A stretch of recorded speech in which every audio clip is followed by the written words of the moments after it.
কেমন লাগে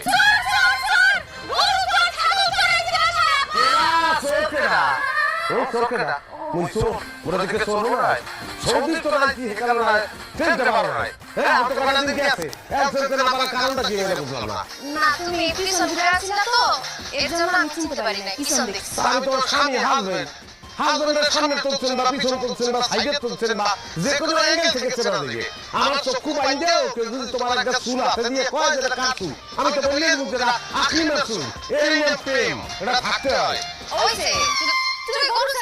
কি করো? ও তুমি জানো না তোমার বাপে যে হুমকিটা দিছে কাবি খা হুমকি ও কাজের বিনিময়ে খাদ্য কাজ করে খাইতে গিয়ে এটা খাও নাই এই হুমকি দিছে না আমার তো বলছে কারণ গরু ছাগল চড়াইতে গিয়ে আর ওই বিলের মধ্যে খাইতে গিয়ে না আমার খাও নাই যাই শোনা তুমি টেনশন করবে না এই ষড়যন্ত্রের জাল আমি ছিন্ন করবো